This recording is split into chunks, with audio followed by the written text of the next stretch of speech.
berdoa terlebih dahulu ya. Eh, Kalau bisa buka kamera sekalian semuanya. Hari ini kita akan membahas tentang kitab 1 dan 2 Samuel ya. Mari kita akan berdoa. Oh, udah ada Ibu Endang. Ibu Endang sudah datang.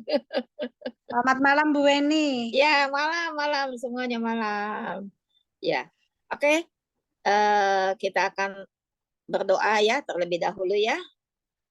Tuhan Allah Bapa kami dalam surga, kami mengucap syukur Tuhan di tahun 2024 ini kami bisa memulai kembali ya Tuhan untuk pembahasan kitab 1 dan 2 Samuel.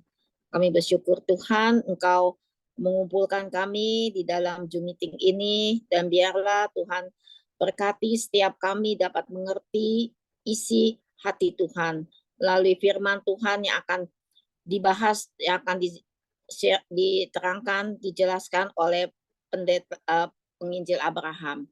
Kami bersyukur Tuhan, kiranya Engkau pakai dia sehingga menjadi berkat buat kami semua. Terima kasih Tuhan Yesus. Kami berdoa di dalam nama Tuhan Yesus. Amin.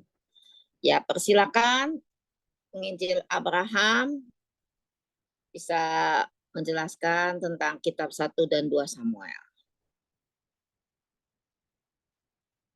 Ya, baik. Terima kasih kesempatannya Ibu Kiweng.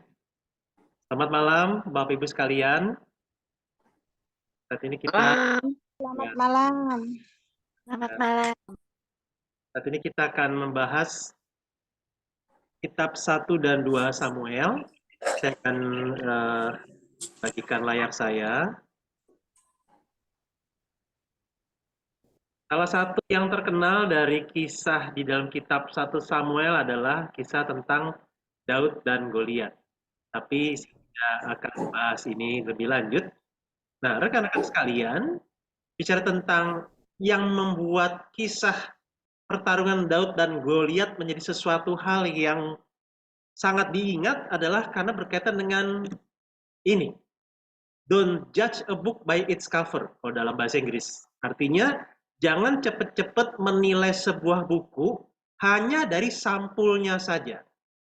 Kadang-kadang orang langsung menilai bahwa itu buku bagus atau itu buku jelek berdasarkan sampulnya, covernya. Kalau covernya bagus, warnanya ngejreng, tulisannya timbul begitu, emboss, orang langsung tertarik. Wah, ini pasti buku bagus. Nah, begitu misalnya ngelihat ada buku yang covernya mungkin warnanya hanya satu, yang misalnya hanya hitam saja, tulisannya nggak terlalu tebal, orang mikirnya mungkin, wah ini kayaknya buku jelek nih, jangan dilihat, jangan dibaca, jangan dibeli.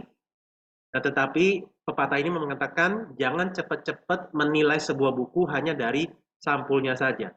Nah, tetapi memang kalimat ini bukan sekedar semacam tips and trick cara membeli buku, melainkan ini sebuah kiasan bahwa jangan cepat-cepat menilai seseorang hanya dari penampilannya saja, tampak luarnya saja. Nah, itulah yang sebenarnya menjadi tema besar dari kitab 1 dan 2 Samuel. Nah, rekan-rekan sekalian, kitab 1 dan 2 Samuel, seperti namanya, memang itu penulis utamanya adalah Samuel. Hakim terakhir di Israel yaitu Samuel. Nah, seperti contohnya di dalam 1 Samuel 10 ayat 25, ini petunjuknya bahwa Samuel menjadi salah satu orang yang menulis kitab 1 Samuel. Dikatakan kemudian Samuel menguraikan kepada bangsa itu tentang hak-hak kerajaan, menuliskannya pada suatu piagam dan meletakkannya di hadapan Tuhan. Sesudah itu Samuel menyuruh seluruh bangsa itu pulang masing-masing ke rumahnya. Yang dimaksud dengan piagam di sini bukan seperti kita kalau misalnya menang perlombaan dapat piagam, lulus sekolah dapat piagam atau ijazah, bukan. Tetapi piagam di sini mungkin kalau dalam bahasa aslinya atau dalam bahasa Inggrisnya juga itu diterjemahkan sebagai buku, buku. Jadi pada suatu buku atau kitab atau tulisan. Ya, nah jadi rekan-rekan dalam bagian ini ada sebuah petunjuk bahwa kitab Samuel ini ditulis oleh Samuel. Nah, tapi pertanyaannya, bukankah Nabi Samuel atau lebih tepatnya Hakim Samuel ini sudah meninggal bahkan ketika kisah-kisahnya nanti ada lagi yang lanjutannya tentang Saul yang mati, tentang Daud yang menjadi raja atas seluruh Israel, dan bahkan Saul sempat memanggil arwah Samuel. Kalau begitu, siapa penulis dari sisa kisah-kisah yang ada di dalam kitab 1 dan 2 Samuel? Nah, jawabannya ada di 1 Tawarik 29 ayat 29 sampai 30. Jadi di sini dikatakan, sesungguhnya riwayat Raja Daud dari awal sampai akhir tertulis dalam riwayat Samuel. Pelihat itu, jadi pelihat ini adalah semacam julukan kepada orang yang memang dipakai Allah, istilahnya itu nabi ya. Dan dalam riwayat Nabi Nathan dan dalam riwayat Gad pelihat itu, beserta segala hidupnya sebagai raja dan kepahlawanannya, dan keadaan zaman yang dialaminya, dan dialami Israel dan segala kerajaan di negeri-negeri lain. Nah, jadi kalau rekan-rekan membaca kitab 1 dan 2 Samuel, di situ dicatat bagaimana dari awalnya peristiwa ketika sebelum Samuel lahir, kemudian Samuel kecil, yang dibimbing oleh Imam Eli dan seterusnya, pelantikan terhadap Saul, terus kemudian masuk kisah tentang Daud, sampai nanti akhirnya di dalam kitab 2 Samuel. Nah, jadi rekan-rekan bisa lihat ayat ini meringkaskan bahwa yang menulis kitab 1 dan 2 Samuel adalah Nabi atau lebih tepatnya ini Hakim Samuel, Nabi Nathan, dan Gad. 3 orang ini. Ya. Nah, jadi rekan-rekan sudah bisa mendapatkan petunjuk bahwa penulisnya adalah 3 orang ini. Nah, secara keseluruhan, kitab 1 dan 2 Samuel itu kira-kira bisa dibagi menjadi 5 bagian. Jadi kalau pasal 1 sampai 7 itu bicara tentang munculnya seorang nabi, di mana sebenarnya nabi itu adalah orang yang dipakai untuk menyampaikan nubuatan Allah, firman Allah. Jadi ketika dikatakan di dalam pasal 1 bahwa penglihatan jarang, firman Allah tidak sering, ketika Samuel muncul, Samuel lahir, masuk, kemudian dibesarkan dan dididik oleh Imam Eli, kemudian sejak saat itulah, maka firman Allah terus berkumandang. Nah, jadi kita bisa lihat bahwa salah satu tokoh utama di dalam kitab 1 dan 2 Samuel adalah Samuel itu sendiri. Nah, melalui kehadiran Samuel, maka manusia, umat Allah bisa kembali mendengarkan firman Allah. Nah, Samuel, arti namanya adalah Allah mendengar. Samuel. Jadi Allah mendengar keluhan Hana, ibu dari Samuel, dan juga melalui Samuel inilah umat Allah bisa kembali mendengarkan firman Allah. Nah, setelah itu pasal 8 sampai 14 bicara tentang khususnya mengenai Raja Saul. Jadi raja di posisi Allah, dalam artian orang-orang Israel ini mereka ngiri sama kerajaan-kerajaan lain, bangsa-bangsa lain. Orang Israel itu sebenarnya rajanya adalah Allah. Allah menjadi raja atas mereka. Nah, tetapi kemudian orang-orang Israel ngiri. Kami kok nggak punya ya manusia yang menjadi raja atas kami seperti bangsa-bangsa lain. Makanya begitu Samuel sudah tua, anak-anaknya tidak sanggup untuk menjadi sosok yang bisa meneladani Samuel dan dipakai oleh Allah untuk memimpin, maka ini menjadi kesempatan bagi orang-orang Israel minta raja. Kami minta raja. Samuel udah tua, anak-anaknya hidupnya nggak bermoral. Kami nggak mau minta mereka jadi pemimpin kami. Kami mau raja. Dan akhirnya diangkatlah Saul. Nah, setelah itu kemudian masuklah pasal 15 sampai 2 Samuel 8. Ini bicara tentang Raja Daud. Bagaimana dia diangkat atau diurapi oleh Allah melalui Samuel. Kemudian nanti dia masuk ke istana Saul, menjadi pemain kecapi yang menenangkan hati Saul, sampai kemudian malah justru dikejar-kejar Saul untuk dibunuh, tetapi kemudian Daud bisa terus memenangi peperangan, terlepas dari maut dan bahaya. Dan kemudian di masa-masa inilah kita bisa melihat bagaimana Daud kemudian menjadi raja dari awalnya Yehuda, kemudian seluruh Israel. Tetapi kemudian mulai pasal 9 sampai pasal 20, rekan-rekan masih akan mencoba untuk melihat bagaimana ini kembali kisahnya Daud.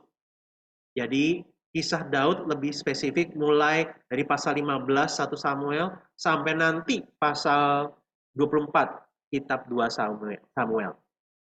Nah, jadi di dalam pasal 9 sampai 20 rekan-rekan akan melihat bahwa raja yang hebat di dalam medan peperangan ini ternyata juga punya banyak kelemahan, kekurangan, kegagalan.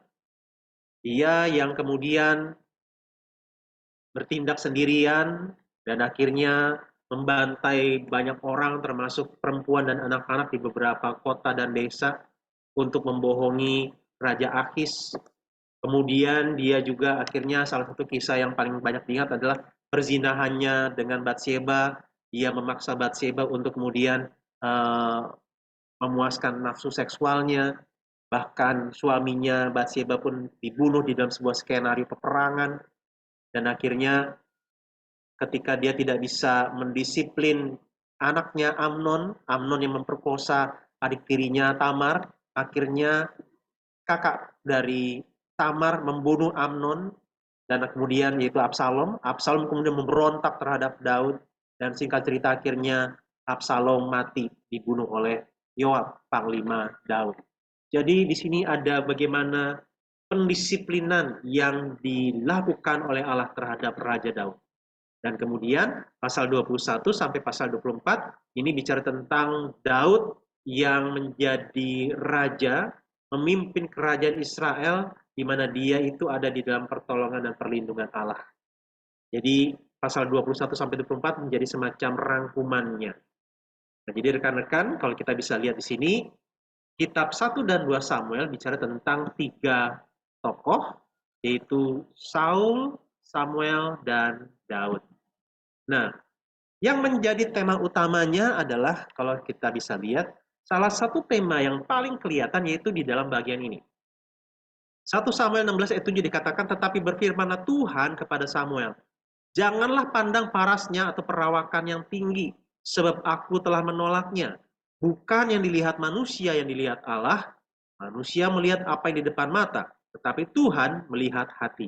Nah, jadi ini adalah kalimat yang Allah sampaikan kepada Samuel ketika Allah bilang, sudah jangan lagi mengharapkan kepada Raja Saul, karena dia ini sudah berkali-kali memberontak terhadap Allah. Nah, Samuel kecewa, Samuel begitu menyesal karena Saul itu sosoknya cocok jadi raja. Nah, Tuhan bilang, jangan pandang parasnya dan perawakan yang tinggi. Yang fokusnya perlu diperbaiki adalah manusia harus melihat seperti yang Allah lihat, yaitu melihat hatinya. Nah, jadi bicara tentang 3 tokoh ini, bicara tentang hatinya. Seperti apakah hati mereka? Nah, saya fokus kepada 2 saja, yaitu Saul dan Daud. Nah, hati yang seperti apa yang diharapkan? Nah, teman-teman sekalian, di dalam 1 Samuel 9 ayat yang kedua, di situ dicatat orang ini ada anaknya laki-laki namanya Saul, seorang muda yang elok rupanya. Tidak ada seorang pun dari antara orang Israel yang lebih elok daripadanya. Jadi artinya ini orang ganteng banget, maskulin, macho. Ini keren. Ini kalau tampil di depan orang-orang itu bakalan kagum, cewek-cewek bakalan naksir, cowok-cowok bakalan iri. Dan bukan hanya itu, dikatakan dari bahu ke atas yang lebih tinggi daripada setiap orang sebangsanya. Nah, jadi bisa dibayangkan ya, yang namanya raja itu kalau ganteng, badannya tinggi besar, bahkan ketika berhadapan dengan rakyat yang pendek-pendek, pasti ya rakyatnya akan lihat ke atas dan akan menghormati. Nah, bayangkan kalau kita punya pemimpin tuh pendek ya, pasti kita ngelihatnya aja udah tidak respect. Nah, jadi sebenarnya meskipun sebenarnya salahnya di kita ya, kita nggak boleh mengurangi hormat kita ketika kita punya pemimpin yang mungkin ukuran tubuhnya tidak terlalu tinggi atau tidak setinggi kita.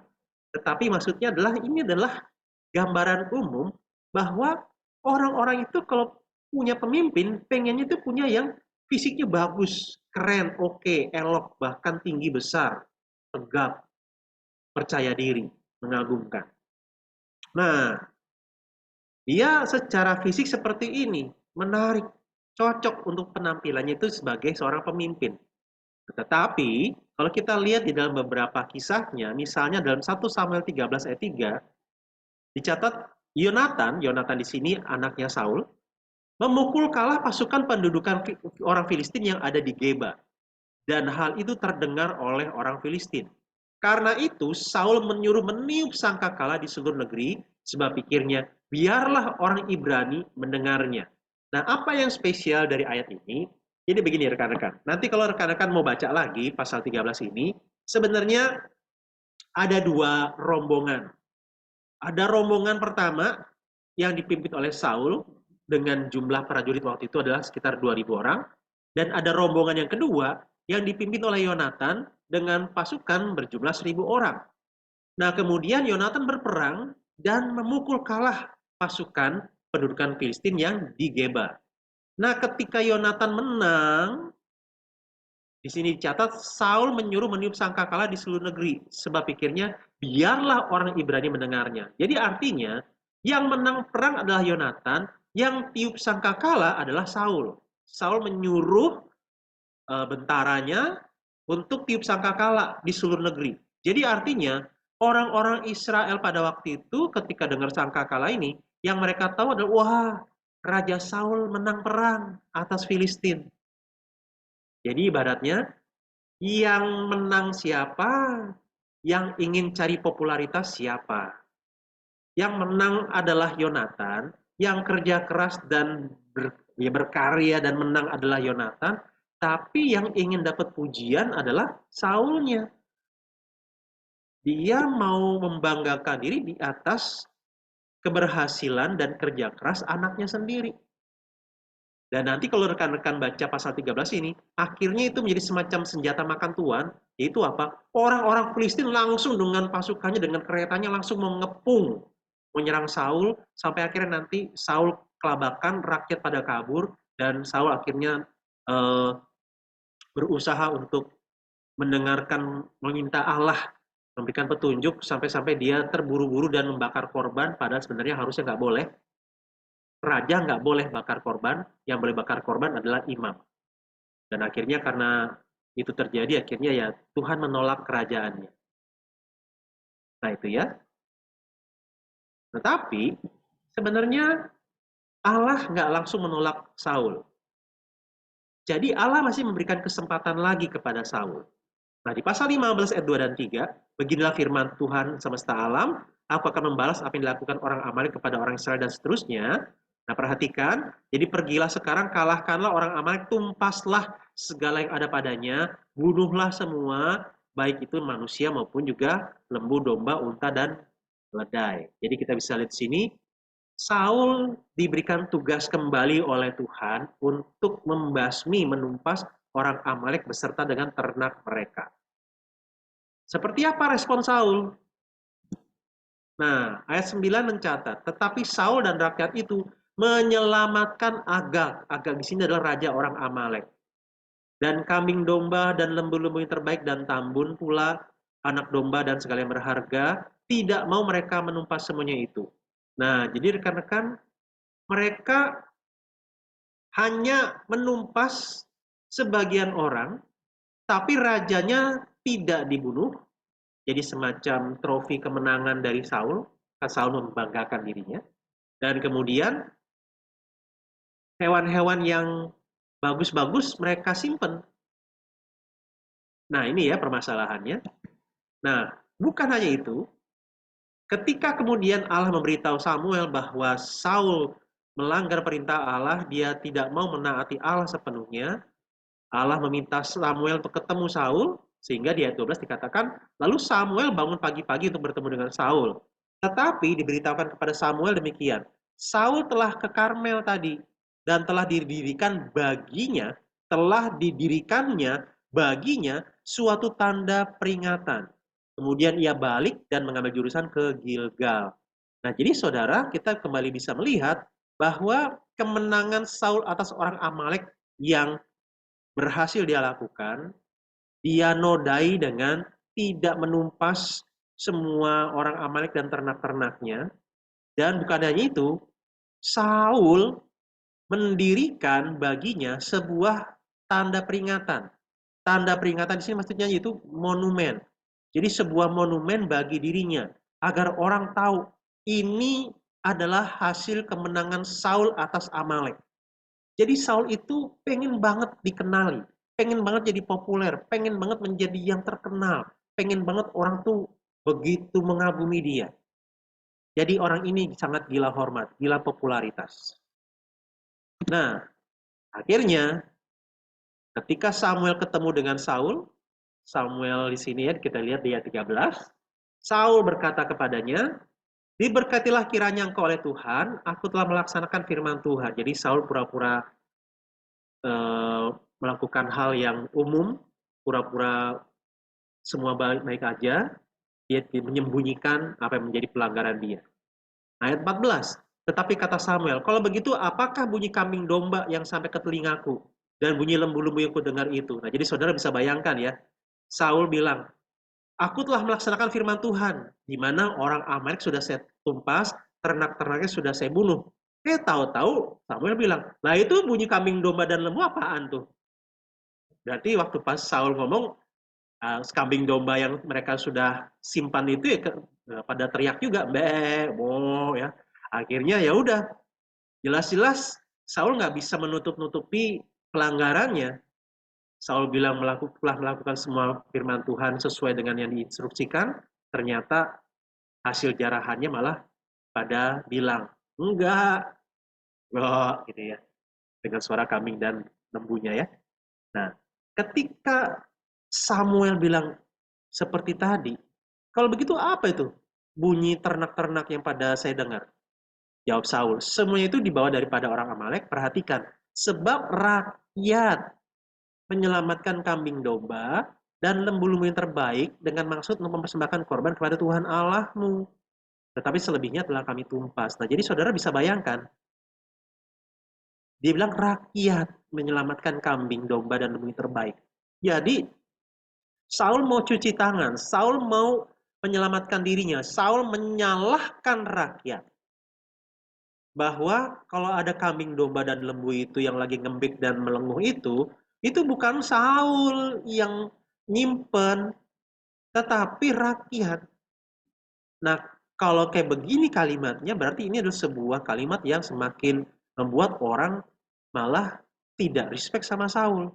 Kok pemimpinnya malah gampang sekali disetir oleh rakyat? Harusnya raja justru mengarahkan rakyat, bukan malah disetir oleh rakyat. Tapi kalimat ini adalah menggambarkan bahwa Saul ingin melimpahkan kesalahan kepada pihak lain. Nggak mau ngaku salah. Ya. Nah, akhirnya inilah respon yang sangat terkenal dari kitab 1 Samuel. Apakah Tuhan itu berkenan kepada korban bakaran dan korban sembelihan sama seperti kepada mendengarkan suara Tuhan? Sesungguhnya mendengarkan lebih baik daripada korban sembelihan. Memperhatikan lebih baik daripada lemak domba-domba jantan. Sebab pendurhakaan adalah sama seperti dosa bertenung. Dan kedegilan adalah sama seperti menyembah berhala dan terafim. Karena engkau telah menolak firman Tuhan, maka ia telah menolak engkau sebagai raja. Jadi kisah di pasal 15 ini menjadi gambar bahwa Allah bukan hanya menolak kerajaannya Saul, tetapi juga menolak Saul sebagai raja. Ketika dikatakan menolak kerajaannya, maksudnya berarti Saul hanya bisa memerintah di masa periodenya dan anaknya tidak mungkin akan menjadi raja. Tidak bisa melakukan suksesi kepemimpinan dari Saul kepada anaknya. Nah, itu pasal 13. Kalau pasal 15 ini artinya bukan hanya Saul tidak bisa mengangkat anaknya untuk menjadi raja, bahkan pasal 15 mengatakan Saulnya pun ditolak sebagai raja. Jadi kepemimpinannya itu sudah tidak awet lagi. Nah, menarik di sini dikatakan orang degil dosanya sama seperti nyembah berhala. Jadi saudara, dari sini mau dikatakan bahwa semua dosa itu di mata Tuhan sama. Mau itu berbohong, mau itu berzina, mau itu membunuh, mau itu menipu, sama semua. Kalau kita bisa bilang beda dalam artian apa? Konsekuensinya mungkin beda. Tapi sebenarnya mata Tuhan sama. Sama-sama merupakan pelanggaran terhadap firman Allah. Nah, makanya yang dipentingkan adalah bukan kita melakukan sesuatu untuk Tuhan, memberikan korban, sembelihan, dan lain-lain, tetapi dengerin dulu Tuhan maunya apa. Mendengarkan suara Tuhan lebih baik daripada kita melakukan berbagai hal yang kita pikir menyenangkan hati Tuhan. Melayani dan lain sebagainya. Belum tentu. Kita harus dengarkan perkataan Tuhan terlebih dahulu, barulah kita mengerti apa ya yang harus saya lakukan di hadapan Tuhan dan kepada Tuhan. Mendengarkan. Nah, karena itu rekan-rekan bicara tentang mendengar, ini yang mungkin saya pernah bagikan ketika saya membawakan renungan di persekutuan doa online GKPI mungkin sekitar tahun yang lalu ya. Jadi kalau aksara Mandarin tradisional itu kira-kira seperti ini ya untuk kata mendengar. Jadi kata mendengar itu meliputi, kalau kita lihat di sini ada telinga, ini kan gambarnya seperti gambar telinga. Jadi kalau mendengar ya memang pakai telinga. Nah cuman mendengar nggak cuma dengan telinga, tapi di sini ada gambar mata. Berarti bukan hanya telinga, tetapi mata dipakai untuk kita bisa fokus, undivided attention, perhatian yang tidak terbagi dalam bahasa Indonesianya. Dan bukan hanya itu, mendengar dengan hati, dirasakan. Mendengar dengan pikiran, mind to think. Jadi yang namanya mendengarkan itu bukan sekedar hear dalam bahasa Inggris, tetapi listening, memperhatikan dengan cermat, dengan baik, dengan seksama. Makanya kadang-kadang kita perlu bedakan antara hearing dalam bahasa Inggris dengan listening. Kalau hearing dalam bahasa Inggris itu lebih kepada kita dengar suara. Kalau listening artinya kita memperhatikan suara yang kita dengar. Nah, menariknya rekan-rekan sekalian, kalau mendengar untuk aksara Mandarin tradisional seperti ini, nah kalau untuk aksara Mandarin sederhana atau simplified dalam bahasa Inggrisnya ya, simplified sederhana, ternyata aksaranya beda. Nah, ini saya penasaran, kok kenapa beda ya antara aksara ini tradisional dengan aksara simplified sederhana yang lebih modern katanya ya. Nah, kan kembali aksara Mandarin itu kan bahasa gambar. Ini yang seperti kotak ini, setahu saya itu adalah mulut. Mulai membingungkan ya, dengar kok pakai mulut. Nah, yang lebih repotnya lagi, guratan yang berikutnya di sebelah kanan adalah ini. Ini ternyata artinya adalah kapak. Nah, jadi saudara bisa bayangkan mendengar, gimana caranya kita mendengar pakai mulut dan kapak. Jelas nggak bisa dengar ya pakai mulut ya. Dengar pakai telinga, pakai mata, pakai hati, pakai pikiran. Fokus dengan yang didengar. Kalau dengar pakai mulut dan kapak, ini artinya bukan bicara tentang dia mendengar. Tetapi dia pengen didengar dan pakai kapak supaya orang nurut dengan yang dikatakan oleh mulutnya ini. Jadi ada pemaksaan. Berarti sebuah pesannya jangan-jangan, ini tafsiran saya, jangan-jangan banyak orang itu mau mendengar dan memperhatikan kalau ada kapak. Kalau ada ancaman, kalau ada paksaan, kalau ada hukuman, baru dia dengar. Kalau nggak ada kapak, nggak ada paksaan, nggak ada ancaman, nggak ada hukuman, jangan-jangan nggak mau dengar. Nah, apakah kita seperti itu, saudara? Apakah kita hanya mau dengar kalau ada kapak ya? Tapi memang zaman sekarang agak bahaya ya kita bawa kapak, disangka kapak merah. Nah, tetapi saudara, ini pesannya. Saul gagal mendengar seperti yang diharapkan. Dan kemudian Saul memang memberikan kesan bahwa dia seperti sedang bertobat. Tapi perhatikan, ketika di dalam pasal 15 ayat 24-25, dia seperti sedang bertobat, dikatakan, tetapi ya, aku telah berdosa, tetapi aku takut terhadap rakyat. Jadi akhirnya apa? Salahin rakyatnya lagi. Kemudian di ayat 25, minta ampun, ampunilah kiranya dosaku, tapi ada catatan lagi, kembalilah bersama-sama dengan aku, maka aku akan sujud menyembah Tuhan. Nah, jadi kalau misalnya Samuel tidak bersama-sama dengan Saul, alias perginya mereka berpisah, jadi setelah ketemu mereka misah, Berarti jangan-jangan Saul nggak mau sujud menyembah kepada Tuhan. Jadi dia minta ampunnya pakai tawar-menawar. Ampuni saya dong. Kalau saya diampuni, saya pasti akan nyembah Tuhan. Jadi permintaan ampunnya ini, permohonan ampunnya ini nggak tulus. Masih menyimpan sesuatu tawar-menawar. Kenapa dikatakan kembalilah bersama-sama dengan aku? Maksudnya adalah begini. Tadi kan kita lihat Saul dan Samuel ketemu. Nah, setelah Samuel ibaratnya marah-marahin Saul, kemudian mereka berpisah, maka kita akan melihat kalau kita dalam posisi rakyat, waduh, si Saul diomelin sama Samuel loh.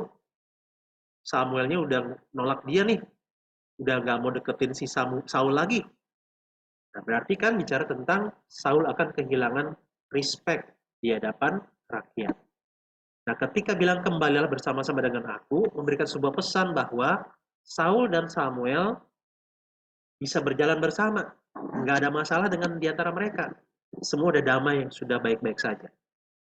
Nah, jadi di dalam permintaan maafnya pun, di dalam permohonan ampunnya pun, Saul masih memikirkan tentang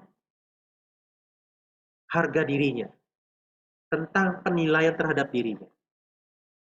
Permohonan maafnya tidak tulus. Nah, bandingkan dengan Daud. Di dalam kisah yang terkenal ketika dia berzina dengan Batseba, kemudian membunuh Uria, akhirnya Allah pakai Nabi Nathan untuk menegur Raja Daud. Nah, di dalam pasal 12, rekan-rekan bisa baca lebih lengkap. Nah, salah satu kalimat yang kita bisa lihat adalah ketika Nabi Nathan menegur Raja Daud, bayangkan saudara ya, Nabi dengan Raja. Kalau Raja ini jahat, Nabinya bisa langsung dibunuh di tempat. Nah, tetapi ketika Nabi Nathan menegur Raja Daud, Daud berkata demikian, aku sudah berdosa kepada Tuhan. Nggak ada menyalahkan siapa-siapa. Dia nggak menyalahkan, ini salahnya Batseba. Mandi tengah hari bolong, saya lagi duduk-duduk di balkon, ya kelihatan lah. Ini salahnya Uria, bikin kamar mandi nggak pakai atap, kelihatan dari atas. Nah, kan akhirnya itu ya, ini cuma jokes aja ya, jokes bapak-bapak. Tapi artinya kalau kita lihat di sini, Daud tidak menyalahkan pihak lain. Dia langsung ngaku salah dan dikatakan di sini, aku sudah berdosa kepada Tuhan. Bandingkan dengan Saul, nggak ada tentang berdosa kepada Tuhan. Dia cuma bilang, aku telah berdosa. Kemudian ampunilah kiranya dosaku. Jadi dia minta ampunnya ke Samuel. Sedangkan di sini, Daud langsung bilang, aku sudah berdosa kepada Tuhan.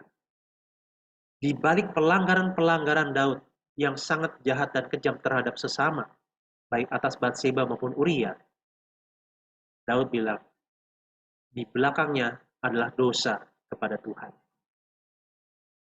Kita lihat di sini beda sekali ya, hatinya Daud dengan hatinya Saul. Sama-sama melakukan kesalahan.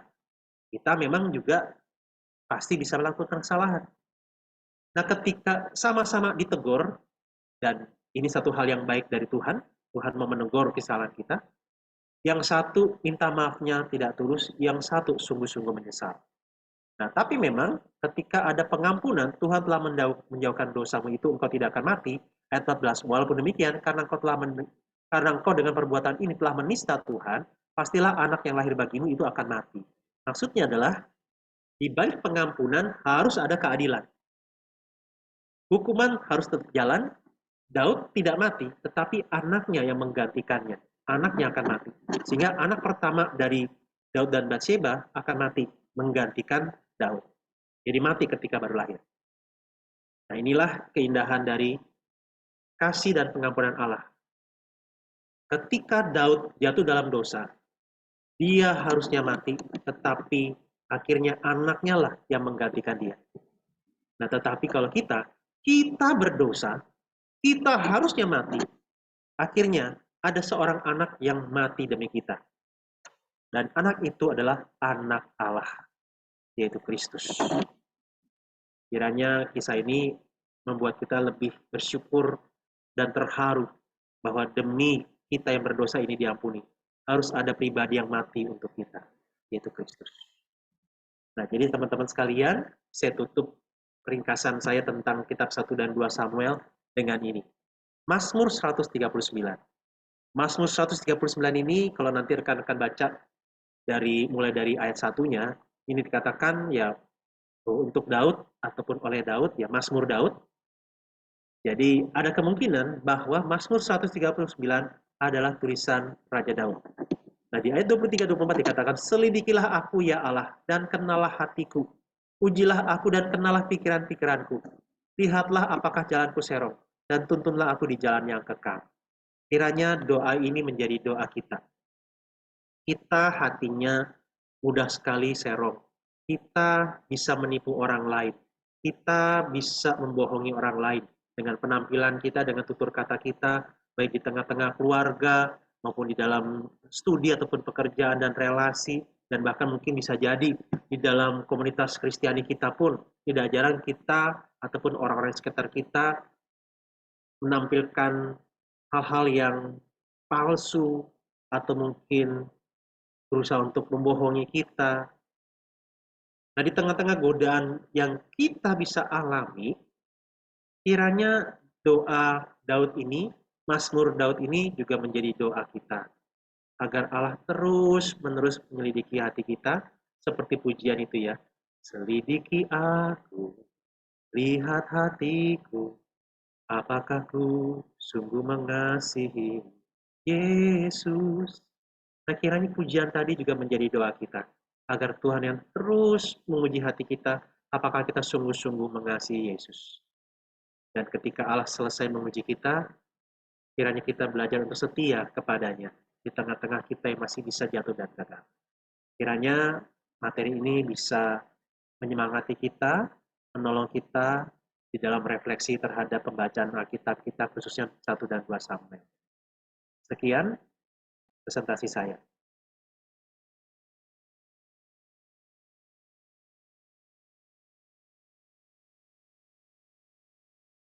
Saya serahkan kembali kepada Ibu Kiweng. Oh ya, oke teman-teman, gimana malam ini pembahasannya? Apakah masih ada yang mau ditanyakan? Ya, supaya kita bisa lebih jelas lagi.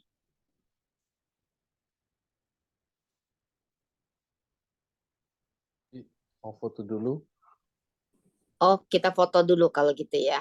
Oke, boleh. Tolong semuanya buka ya kameranya ya, supaya bisa difoto ya. Edison bisa buka kameranya. Pak Teguh, Lukas,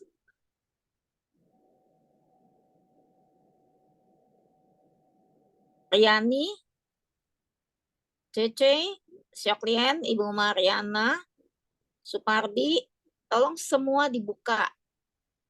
Ya, kalau di foto ini kelihatannya nggak kelihatan orangnya, sepertinya nggak ini ya, kurang menarik. Kurang menarik lihatnya semua cuman ini. Oke, coba semuanya dibuka ya. Pak Teguh lagi sibuk? Silakan buka kameranya rekan-rekan, nanti saya coba foto ya.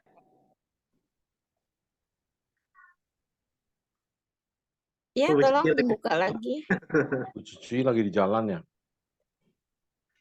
Iya. Hah? Cece lagi di jalan. Oh,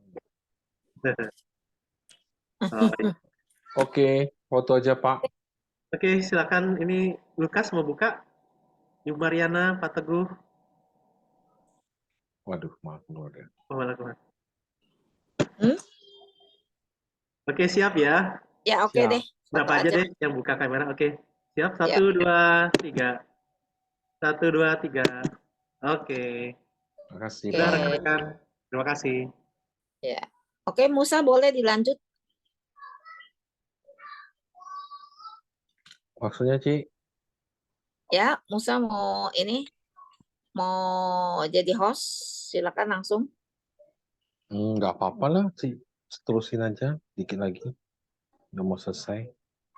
Pak Teguh, ada pertanyaan Pak Teguh? Biasanya Pak Teguh paling banyak nih pertanyaannya.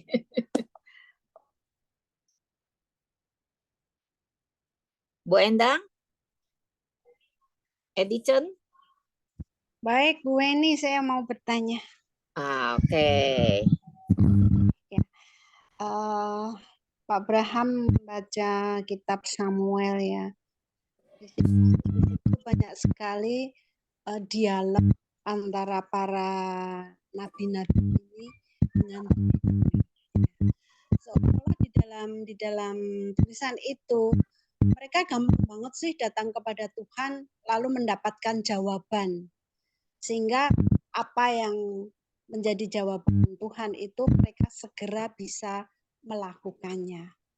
Nah, mengapa saat itu mengapa seolah-olah hal itu terjadi begitu mudah, Bapak?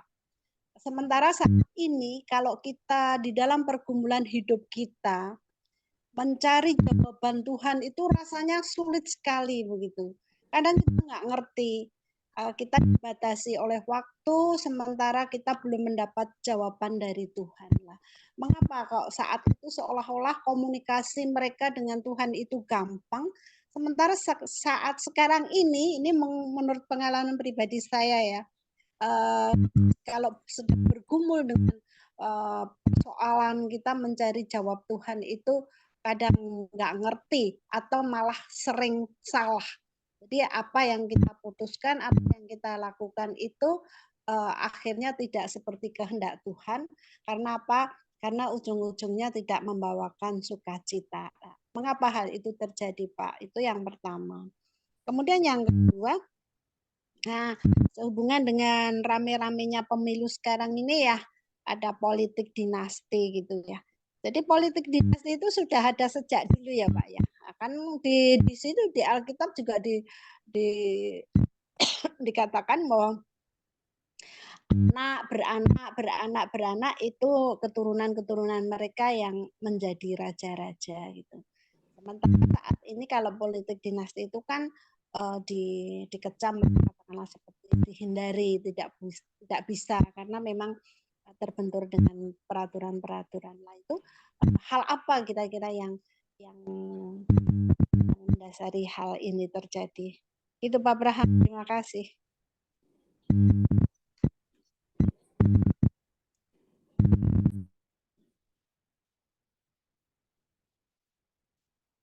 Ya, terima kasih Ibu Endang untuk pertanyaannya.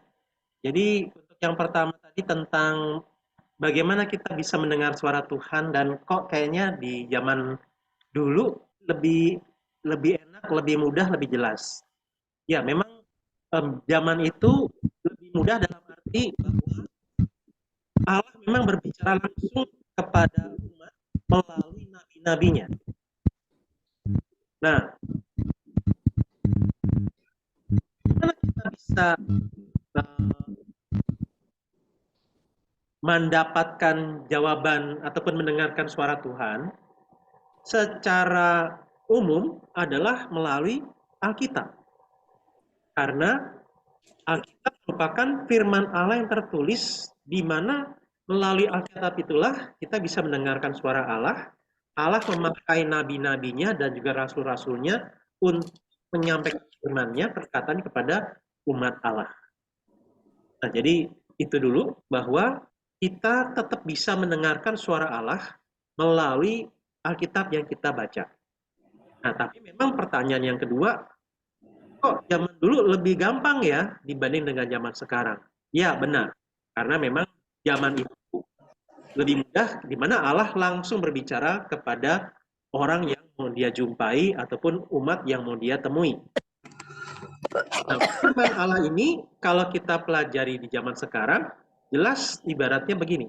Ada semacam jurang pemisah ya antara zaman dulu dengan zaman sekarang.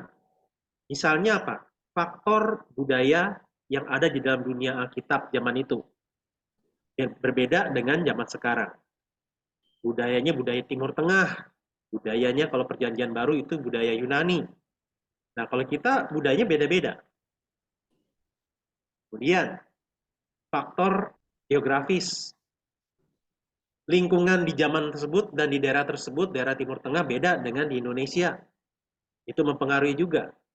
Kemudian, ya selain itu budaya juga bahasa. Jadi makanya rekan-rekan sekalian, penting bagi kita untuk membaca Alkitab dan mau mempelajarinya. Jadi memang gereja bertugas untuk mengajari jemaat bagaimana mengerti firman Tuhan. Mengajari jemaat untuk belajar firman Tuhan. Jadi bukan hanya dibaca, tetapi dipelajari sehingga mengerti. Ini maksudnya apa ya? Kalau zaman tersebut maksudnya apa? Kalau zaman sekarang maksudnya apa? Nah, jadi itu yang perlu kita tahu. Sehingga faktor yang kedua ya, kita perlu belajar firman Tuhan baik-baik. Tugas gereja dan hamba Tuhan adalah mengajarkan firman Tuhan kepada jemaat sehingga bisa lebih mengerti firman Tuhan. Nah, tetapi yang ketiga adalah begini. Meskipun zaman dulu orang-orang yang dicatat di dalam Alkitab itu lebih gampang, lebih jelas mendengar Tuhan langsung berbicara melalui nabi-nabinya, tetapi faktornya yang tetap membuat zaman dulu dengan zaman sekarang tetap sama adalah yaitu ketaatannya. Ketaatan. Tadi sudah sempat kita bahas bahwa meskipun Allah sudah jelas ngomong melalui Samuel kepada Saul, Saul, kamu tumpas semua orang Amalek, tumpas semua ternak-ternaknya. Ujung-ujungnya Saul masih tetap selamatkan Raja Agag, Saul dan rakyat masih ngumpulin selamatkan domba, kambing, lembu yang bagus-bagus, yang gemuk dan tambun. Jadi saudara bisa bayangkan ya, jadi meskipun Allah jelas menyampaikan firman-Nya, pada akhirnya, ujung-ujungnya adalah apakah kita mau taat atau tidak terhadap firman Allah. Nah, jadi diharapkan kita ketika kita sudah dengar firman Allah melalui Alkitab yang kita baca dan pelajari, kita mau menaatinya. Meskipun memang itu tidak mudah. Tetapi 3 hal tadi ya, kita baca melalui Alkitab, kita pelajari baik-baik dengan pertolongan dari gereja dan hamba Tuhannya, dan bersama-sama kita lakukan firman tersebut dengan taat. Dan memang dinamika hidup di dalam dunia Alkitab dengan di zaman sekarang beda. Ambil contoh kisah Saul dan Daud, banyak perangnya. Nah di zaman kita jelas beda, kita tidak berperang dengan siapa-siapa, kecuali ya konflik Ukraina-Rusia, Israel-Palestina. Tapi secara umum kita tidak sedang berperang lagi. Tetapi misalnya apa? Tentang bisnis, tentang membesarkan anak, tentang mental health, tentang misalnya, ya sekarang yang pertanyaan kedua tentang perpolitikan, siapa ya pasangan calon presiden yang mau dipilih nomor 1, nomor 2, atau nomor 3. Nah, jadi sekarang lanjut kepada pertanyaan nomor 2 tentang politik dinasti.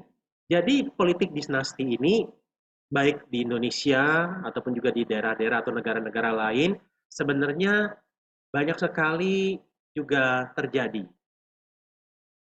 Entah karena misalnya si orang tuanya, ini saya tidak sedang mengacu kepada tokoh tertentu dan paslon tertentu ya rekan-rekan, tetapi secara umum adalah kadang-kadang ketika ada seorang ayah menjadi pemimpin di sebuah negara, ketika dia punya rencana, punya visi, punya tujuan dan ambisi yang harus berhenti dia kejar gara-gara periode kepemimpinannya berakhir, tidak jarang dia akan mengharapkan anaknya yang meneruskannya. Ambil contoh siapa? Misalnya George Bush di Amerika Serikat.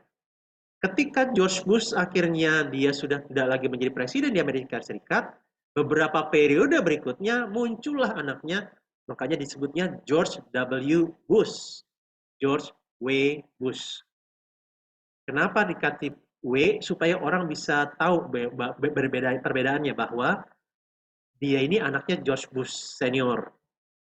Nah, jadi saudara bisa mulai melihat ya, bahwa politik dinasti itu memang secara umum bisa terjadi.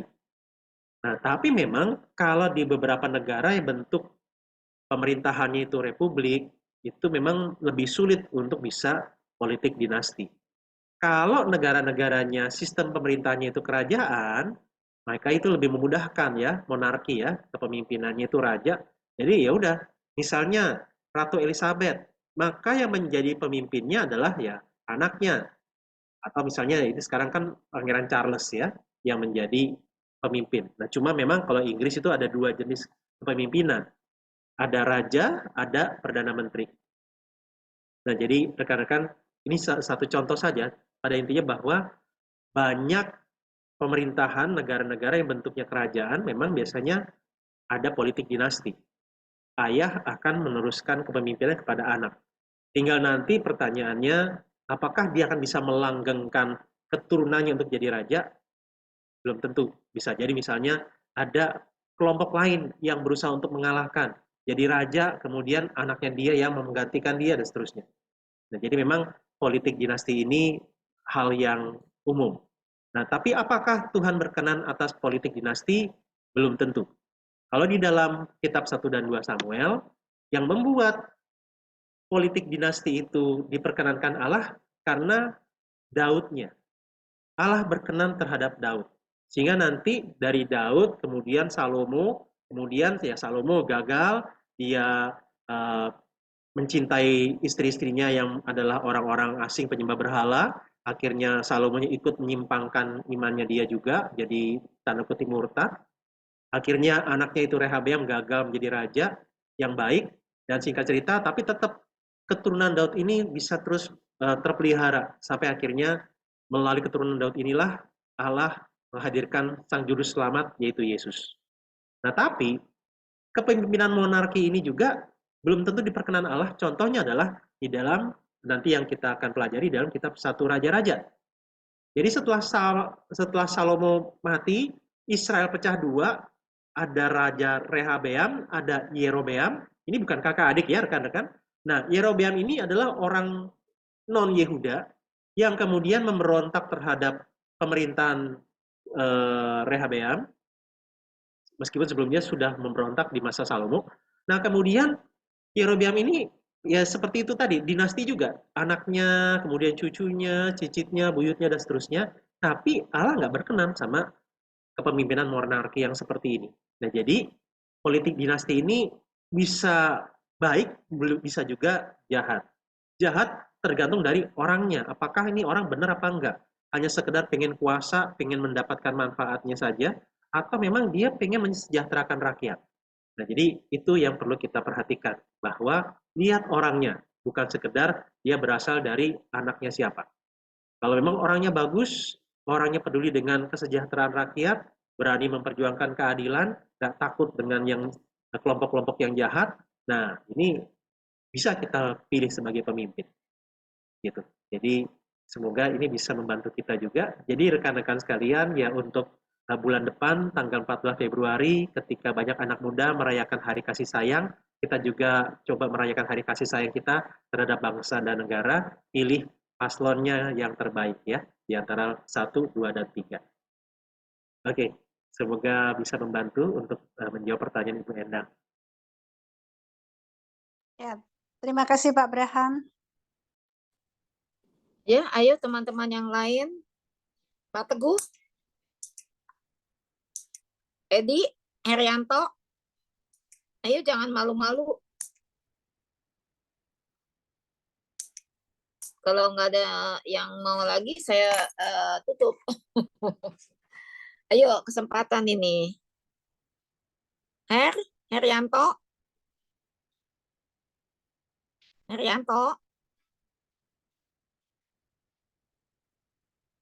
Herianto, lagi nggak ada di ini ya, di Zoom ya. Tunggu Cik. Belum Cik. Hen Kim, Pak Kwang, Edi Chen,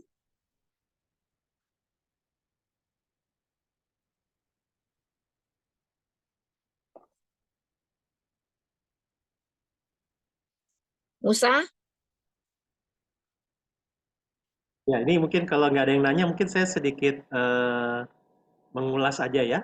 Ada salah satu kisah yang cukup unik kalau rekan-rekan sempat ingat, bahwa Saul sempat memanggil arwah Samuel. Jadi Samuel udah mati, tapi arwahnya dipanggil melalui seorang perempuan tukang tenung. Nah, pertanyaannya, bisa nggak ya kita manggil arwah orang mati? Nah, ini kan jadi sebuah fenomena yang kadang-kadang kita temukan ya. Atau jangan-jangan yang muncul itu bukan arwah orang mati, tapi roh jahat, iblis. Nah, kalau dalam kisah Saul tadi, dia beneran panggil arwah Samuel apa bukan? Nah, rekan-rekan, ketika kita baca kisah-kisah di dalam Alkitab, hal yang perlu kita mengerti adalah Alkitab mencatat peristiwa yang terjadi, bukan peristiwa yang seharusnya terjadi. Ya, jadi maksudnya apa? Maksudnya adalah bahwa sebenarnya memang kita tidak bisa berinteraksi kembali dengan orang yang sudah mati. Nah, tapi di dalam kisah Saul yang memanggil arwah Samuel, di situ dicatat bahwa memang saat itu Allah mengizinkan untuk arwahnya Samuel muncul dan menjumpai Saul. Ya, nah, jadi rekan-rekan sudah bisa mulai mendapatkan petunjuk bahwa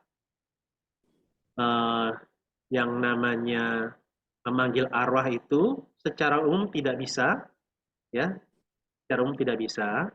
Tetapi di dalam kisahnya Saul di Endor itu dalam hal itu, atau mungkin ya rekan-rekan ya, dalam hal itu Allah izinkan, gitu ya. Jadi semoga sampai bagian ini teman-teman jangan pakai kisahnya Saul di Endor itu yang manggil arwah Samuel sebagai sebuah prinsip. Oh, berarti kalau di dalam keseharian kita ada orang-orang yang bisa manggil arwah, berarti itu pasti arwah orang mati itu. Ini buktinya ada kisahnya. Nah, teman-teman, bukan begitu ya cara berpikirnya, tetapi apa yang tertulis di dalam Alkitab tersebut, kisah tentang Saul yang memanggil arwah Samuel, itu adalah apa yang terjadi, bukan apa yang seharusnya terjadi. Kalau yang seharusnya terjadi adalah nggak bisa panggil arwah orang mati. Yang ada adalah panggil roh jahat untuk menipu kita. Roh jahat yang menyamar sebagai arwah orang yang sudah mati. Jadi rekan-rekan mesti hati-hati ya dalam hal ini. Semoga bisa membantu ya. Oke, silakan. Kalau ada mau nanya lagi atau mungkin kepada Ibu Kiren, silakan untuk moderasi. Gimana teman-teman semua? Apakah sudah cukup paham semuanya?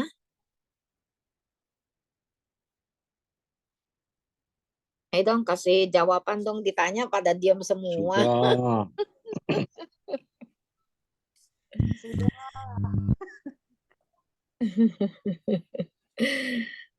Udah kalau gitu tidak ada pertanyaan lagi. Herianto tadi kayaknya bilang mau bertanya, nggak jadi. Nggak dulu, Ci. Belum. Oh belum. Belum. Oke, kalau gitu ditutup aja ya. Oh ya, saya sebelum tutup nih saya mau infokan ya. Ini kan Zoom ini kan direkam. Jadi tadi bagi teman-teman yang datangnya terlambat ya, tolong diulang lagi ya, didengar lagi ya, supaya bisa lebih mengerti ya. Oke, Karena thank tadi you. banyak juga yang pada terlambat ya. Oke, kita akan tutup ya untuk pembahasan pada malam ini. Terima kasih kepada Pak Abraham ya, yang setia, yang menemani kita, membantu kita. Oke, minta Pak Musa bisa untuk menutupnya.